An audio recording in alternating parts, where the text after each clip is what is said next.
country for a while longer? It was a 15-month deployment. We were there until August of the next year. So, I mean, October we were just barely a little bit over halfway through, not even. And yeah, we got home in August of the next year.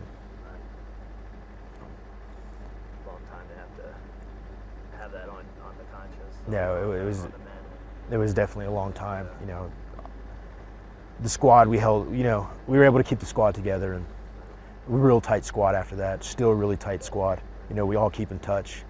You know, a lot of the guys are still here from the squad that night. Sergeant Giunta and myself still keep in contact. He the rear DNCO for our company right now, and works hand in hand. You know, I talk to him a lot. I called him after he got the news. I just made sure he was all right. And, you know, my biggest thing is, you know, Giunta is always going to be one of my best friends in life. We shared something that night that nobody ever is going to be able to take away from us. And I think the unspoken bond that me and him have, we don't even have to say stuff. We know now. You know, if one of us thinking about that night, we know.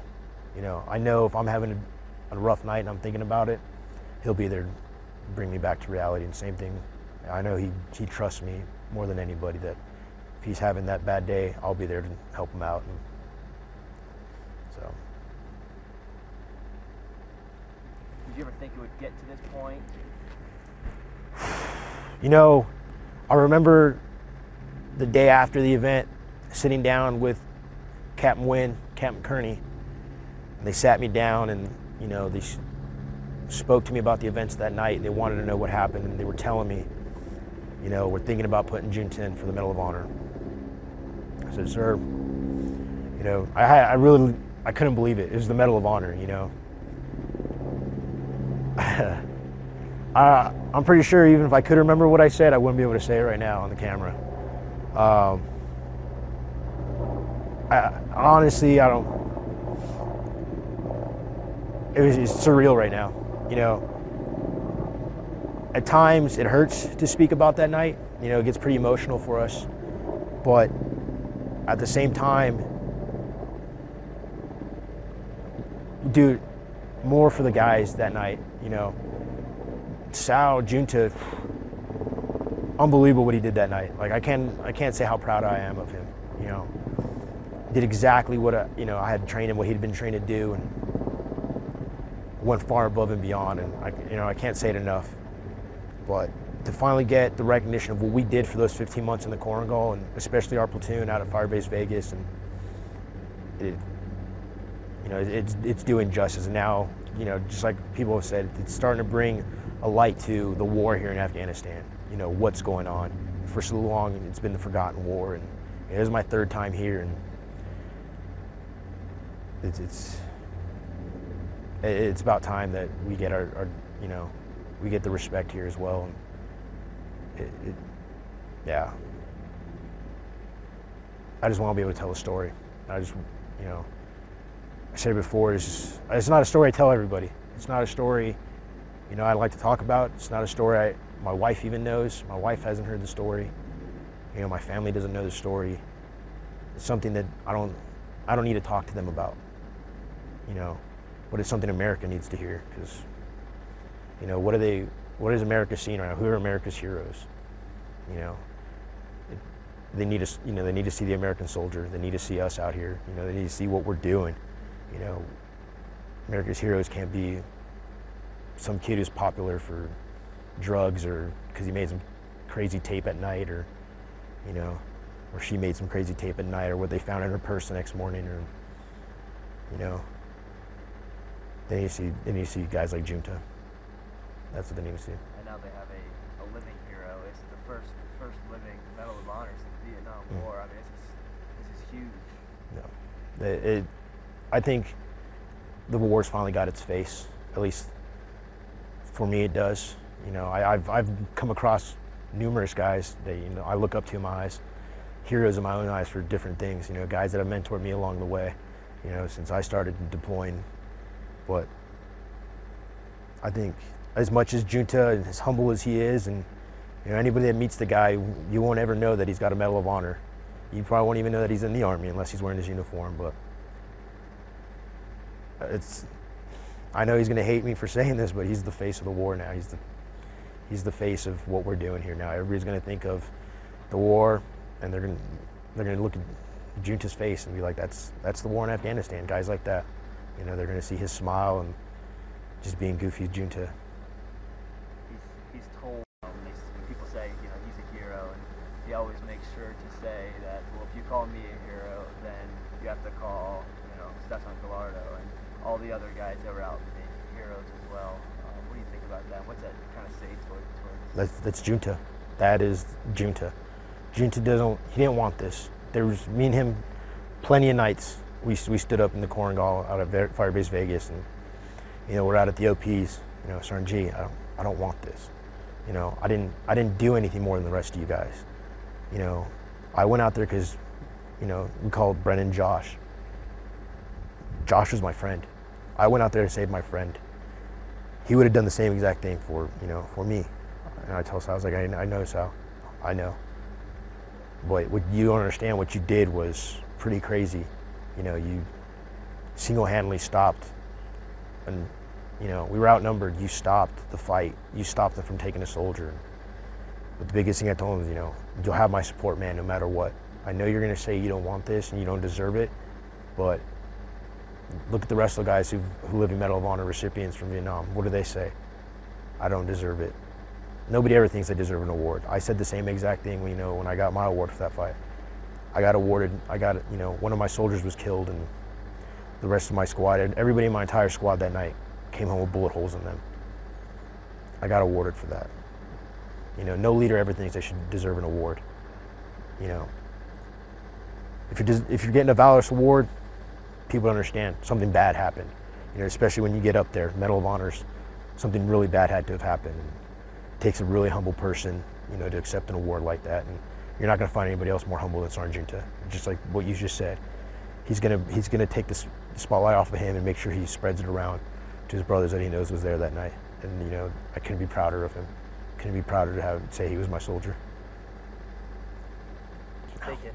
No, I never thought I'd be in this position right now. I never thought, you know, everybody when they're growing up, it's like, oh, I'm gonna go in the Army, I'm gonna do this and do that, and let me tell you what, you get yourself in that situation.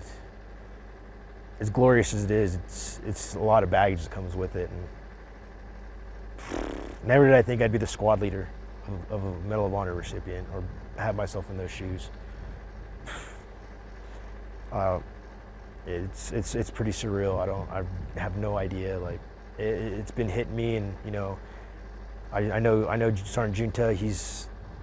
And I think I've been doing a lot of interviews. I know he's, you know, I know he's doing a lot. I know he's doing interviews for radio stations he doesn't even speak the same language as, and oh man, it's crazy. People always think about it, but yeah, I honestly don't know. I don't know what can prepare you for that. I think it takes a certain type of individual, and found it in Giunta. This is my third deployment now, my fourth overall. I've deployed all 4 times with the 173rd. Oh wow. So that was your. That was my third deployment. Yes, that was my third. To Afghanistan, or? I did Operation Iraqi Freedom 1 with the brigade. 2005, 2006, I was with 74th LURS down in Helmand, so I was in the Helmand province. And then last deployment in the Korengal. Now I've been back. Now we're in Ward Act. We started off the deployment up in fighting.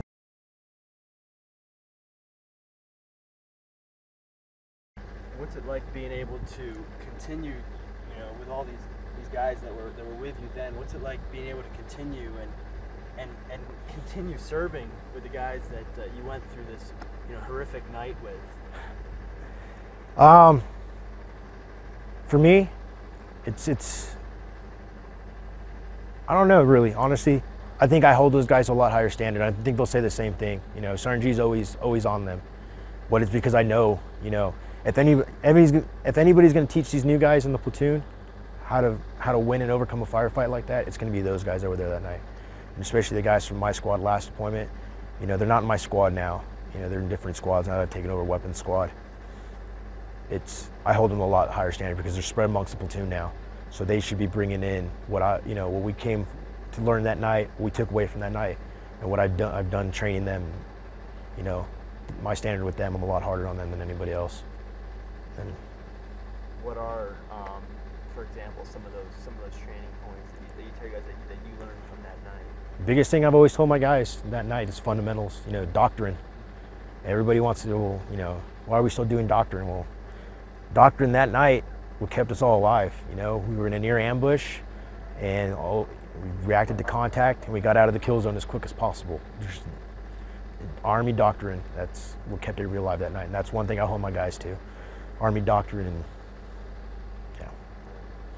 Do you ever think about what would have happened if Giunta wouldn't have gone and got run? I don't think, you know, not until recently have I really ever thought about what would have happened if Giunta had never gone off. I know that Giunta, had he not, a lot more lives would have been lost. A lot. Because they were definitely going to go to somewhere in the Korengal where nobody had ever been. And, you know, we were stirring up the Hornet's Nest with with Operation Rock Avalanche, going further south into the Valley of Yakachina, and then coming out of there and going over to the Abascar. You know, we stirred up the Hornet's Nest. We obviously made a statement with them, and they wanted to make one back. They would have definitely taken them to a lot worse place, and a lot more lives would have been lost. We would have been going to places we had no idea even existed, and nooks and crannies looking for people. So, you know, there's no way we would have come out of that valley without Brennan. So we would have fought tooth and nail to find his body or find Brennan. And Giunta definitely saved a lot more lives that night. Now his family has their son back. Yeah, exactly. And now the Brennan family, and you know, they have their son, their cousin, nephew. They have him back. You know, they were able to bring him home back to Wisconsin and bury him right by home. We've since pulled out of the Korengal, which is a whole topic on its own for me right now. No, we stayed. We actually got relieved. We finished up our 15 months there, and I don't remember who came out to replace us. Came out, replaced us, did their thing, and somebody higher, I guess, up until recently, thought we got to get out of the Korengal, which actually, funny thing about that was this platoon was the QRF platoon to go into the Korengal during the pullout if anything bad happened, which was kind of a lot of guys took that personal, like, that's a big kick in the mouth. But, oh man, I'd probably just give him a huge hug and tell him I'm proud of him. You know, I already called him up and told him that, and we'd definitely be going for a beer. Definitely be going for a beer. I mean, I can be more proud of Giunta. He's handling it so well. And, you know, and I know there's been a lot of criticism about why does he deserve it. And, you know, I'm hoping people finally hear the stories. And, you know, he saved a lot more lives than one that night. Saved a lot more lives than one that night. What were you awarded, if you don't mind me asking? Silver Star. Between the two forces, what that was, I mean... Yeah, it was 15, 20 guys, anywhere from 15 to 20 guys. Definitely they were heavy on PKMs, anywhere from 3 to 4 PKMs plus another 3 to 4 RPGs, because the velocity of fire they were laying down on us was ridiculous. You know, it was an L-shaped ambush, and it was, yeah, it couldn't have been anything less than 3 to 4 PKMs and 3 to 4 RPGs. But it was definitely 10 to 15, or 15, 20 fighters. Against what, your 6? No, we had about, I believe, in our platoon, about 19, 20 guys, okay. 25, something upwards to that. And then my squad alone was probably fighting anywhere from, you know, 5 to 12 guys on our own. Yeah. So that was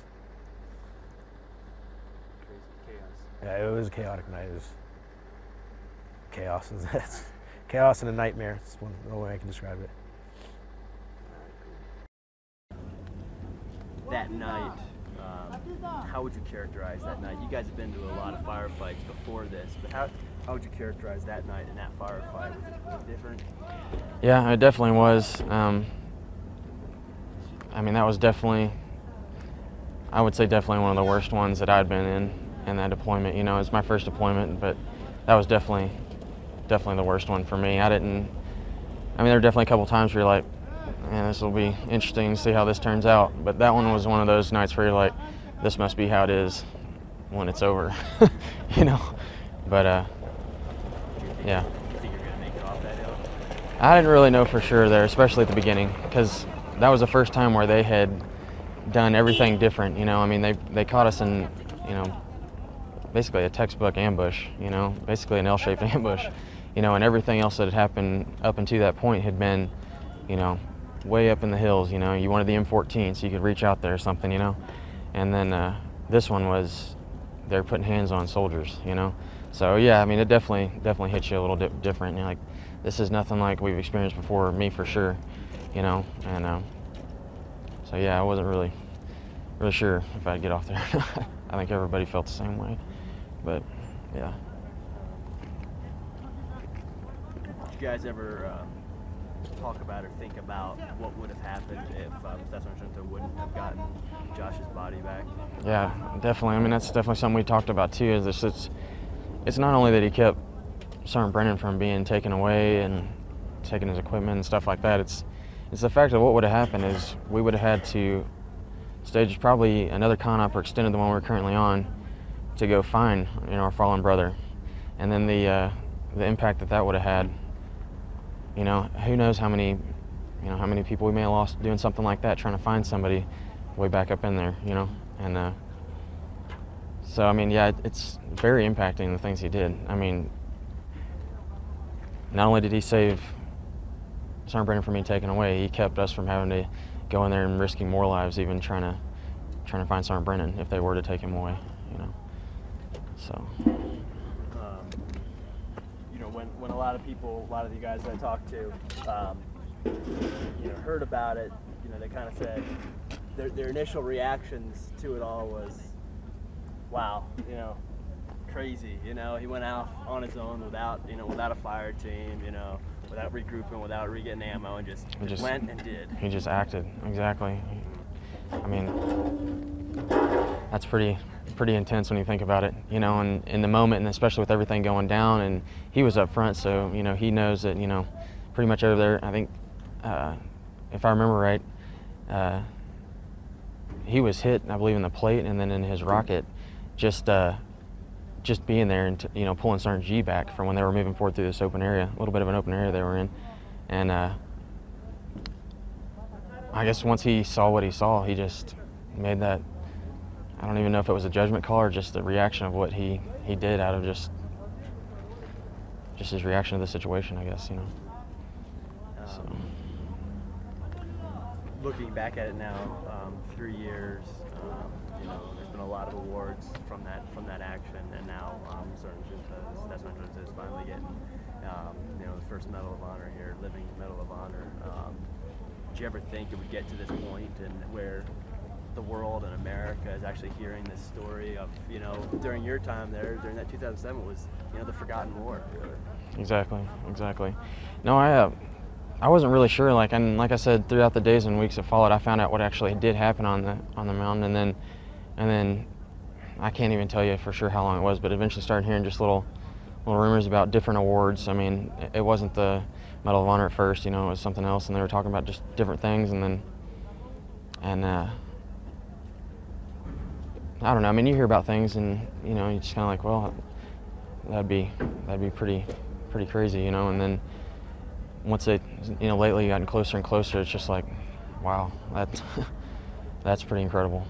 It's unheard of. Like, and then just to say that I knew Sergeant Giunta or no Sergeant Giunta, that's pretty crazy. Did you ever think? Humble guy. Yeah, and I would think mostly for him, especially, you know, because he is exactly what you're saying, a very humble guy, and I've heard people say, I've been here, but I've heard people say he doesn't think he deserves it, and just different stuff like that. And I'm sure it is. I'm sure that has to be, thinking in your head, wow, okay, they're doing this, and then I'm sure that is a pretty heavy burden. And me personally, I think it couldn't be, if you had to choose a person or a type of person, like, he's perfect for it because of that humility and because of that mindset alone, but yeah, I'm sure that's probably a pretty heavy feeling, or maybe not heavy feeling, but just intense, and taking that, When the media... I think it just goes right back to the whole subject of just being a humble person, and then also realizing that there's, hundreds and hundreds and hundreds and hundreds of people here fighting and doing things and being in bad situations, and I think that's just how he is about it, like, it's not going to be something where it's just, that's just how you would have to handle that situation, and yeah. You all wear the bracelet. Tell me about the bracelet and how that brings you all kind of together through this experience it's brought. I'm sure all you guys pretty well together. Yeah, oh yeah, everybody up there wears the bracelet. It's got his name on it, and the unit, and the day he died, and whatnot, and Assadabad. Pretty much everybody who's up there never takes it off. I mean, everybody wears a bracelet or something for somebody they know, but yeah, pretty much everybody that was up there has the bracelet, wears it in remembrance. Every end of October, every October, we always get together and kind of have a commemorative time. I don't know if that's the right word or not, but just have a time of remembrance, basically. And everybody was there, and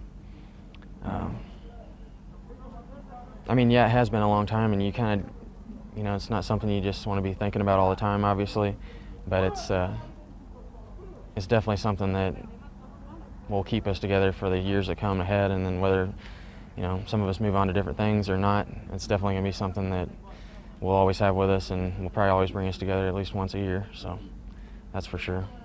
What's it like being able to serve still now 3 years later with those same guys that you were on that hilltop with? What's that like?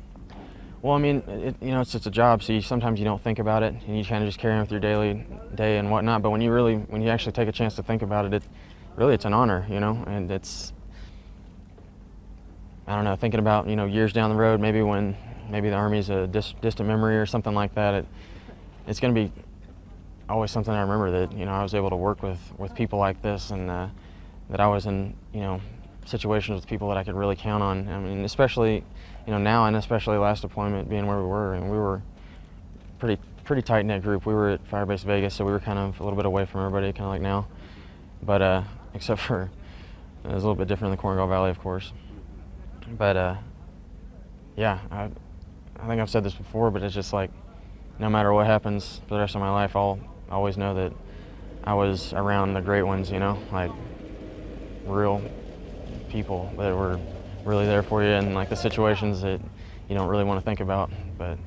And honestly, overall, it's an honor to still be working with them, and I wouldn't want it any other way. I think my whole experience in the Army would be obviously drastically different if I had moved platoons or anything. And I've had the lucky experience that a lot of people don't have of, I've been in the same platoon my entire Army career, which that's pretty unheard of. I don't think I know anybody that's been there except for a couple guys I've been with, but yeah, so I consider it an honor above everything. You said the real ones, kind of just everyday guys you never thought would could step up the way they did, and they're not Rambo out there. It's just right, exactly. Guy. If you just saw them in the streets, it'd be exactly Joe. Exactly. But to see what they can do and what they do for each other, what you guys do for each other out there, on those hilltops. Right. Something that the American public needs to see. For sure, and definitely. There's. I don't know if I want to, how to say this right, but if you're not here and you're just watching it through whatever perception you're being given, it may not be the right thing unless you know somebody, or somebody in your family's over there. So for people who just, this isn't their world and they couldn't imagine being in this world at all, it's definitely something that needs to be maybe available for them to see, and to realize, yeah, this is what's going on in a different part of things, you know, in a different part of the world, and what's being done, you know. It's very important for a country, for anybody, you know, any level you want to take that, you know. So. All right. Is there anything else you'd like to say? Anything else you'd like to talk about? I mean, if you know, Staff Sgt. Giunta is here with you guys right now, you know, what would you say to him, or what would you say, you know, before or right after he gets that award from the President of the United States? Oh wow, I don't know. I don't know. I'm definitely looking forward to seeing him. It's going to be really good. Next little while, hopefully seeing him in Italy. Definitely looking forward to seeing him, listen to his, basically seeing what he has to say is what I'm looking forward to. You know, it's been a long time. Definitely looking forward to seeing him, but we'll see. It'll definitely be crazy, and we're all looking forward to it. We want to see Giunta and Sergeant Giunta, and it's gonna be good. It's gonna be a good, I guess, redeployment coming back home. See Sergeant Giunta like that. What happened that night in October 2007? We were set up in an overwatch. We were watching Sec Platoon as they were going into, I don't recall the name of the village. Anyways, we that night we were exfilling down the mountain, the hilltop, and we got caught in a L-shaped ambush from approximately 20-25 insurgents from 5-10 meters away, and it opened up like a Christmas tree. It was just cyclic rate of fire, all sorts of RPGs, you know, PKMs, AKs, and at first we got down. There was just a hellacious amount of gunfire. We got down, started returning fire, and and we knew we had a Sergeant Brennan and a Sergeant Eckroad up front. We knew they were cut off from us, and we were cut off from the rest of the platoon. And so we tried making our way up to them, engaging the enemy, throwing grenades. We tried to bound up, and we were suppressed. We had to go back down and try and take some cover. And we hopped up through more grenades, more fire, and tried to move again. And again, we couldn't get out. It was an open space, and we had just been mowed down. And then we got up, moved again, or tried to move again. And at this point, it's where Sergeant Giunta just picked up and took off. And someone was told us supposed to run after him. And then got up there and saw him kill insurgents. And then at that point, he was starting to work on Sergeant Brennan. So. How far, because Brennan and they were 1 and 2. Yeah. How far back were you? What position? I would say about 20 meters. Okay. So you were like number 3 and 4? It was it went Sergeant Brennan, and Sergeant Eckroad, then Sergeant Gallardo, then Sergeant Giunta, and then Sergeant Casey, and then myself. Okay. And you guys have been in some firefights before this, right? Oh yeah, been in a lot. It seemed like a daily occurrence, multiple times a day. So it was nothing new, kind of something you knew was probably going to happen. Yeah, it was the only thing that was new was just like how close it was. Like we'd been in close firefights before, but not from 5 meters away. But it was just, we were just doing what we were doing. What do you do? Most of the engagements in Afghanistan are far, like 800 meters. It's either, there are two extremes, either 800 meters or right up on you, generally, from my experiences. So. What's that kind of mean to you guys? It's surreal. Like I don't know. It still hasn't. I don't think it's really taken a hold of me. I mean, he deserves it, definitely. He definitely deserves it. And I guess this is finally, you know, I don't know, maybe it'll shed more light on what happened, that event specifically, our deployment to the Korengal Valley, and the war in Afghanistan as a whole. That is, I don't know. What do you think it's going to open up? What is it going to let people know back home that maybe they didn't know? I know personally my family really doesn't know anything. So I guess that's kind of going out now. But I think it'll definitely open up a lot of eyes. I know it seemed like, especially when Iraq was still, full blown, that Afghanistan was kind of on the back burner. And when we were, on the news, it was always Iraq, Iraq, Iraq. And at that same time, we're sitting here getting into contact like this. So that I don't know. I think it'll shed more light on this situation here. I wouldn't deploy with any other unit. Like, I re-enlisted after the deployment, and part of that was because I knew I was going to deploy again, and I wanted to make sure to do it with the 173rd, with 2nd Battalion, Battle Company, and specifically 1st Platoon, because I spent those 15 months living and, fighting with those guys. I know how they operate, and we would do the best to keep each other safe and alive, and I wouldn't trust that with anyone else. Why did you decide to re-enlist after everything you'd been through that first 15 months? Honestly, a lot of it had to do with the girl I'm with now. She's an Italian. I wanted to stay with her. But like I said, a lot of it was I was going to deploy again, and I wanted to make sure that my best chances of coming back would be with this unit, with this platoon. And that's what I did. And I couldn't let the guys who were still staying here deploy again and not be with them. It wouldn't have felt right. He's an amazing person, awesome friend, awesome leader. He's always got everyone's best interest, and he's like you said, real humble, and he doesn't try and take credit where it wasn't anything like that. He just, I don't know how to say. He's a great guy, awesome friend, awesome leader. Do you obviously still stay in touch with him? Yeah, I hung out with him a couple times when I was on R&R leave, mid tour. So. Did you ever think you'd been in a circumstance where one of those actually came true and that you actually lived it? Not at all. Not at all. Not at all. That was stuff left for the History Channel and the history books, and it's, I don't know, like I said, it's surreal. I don't know. It's just I never imagined it. Never. Or something that he just went totally above and beyond, and what were your kind of thoughts on that looking back?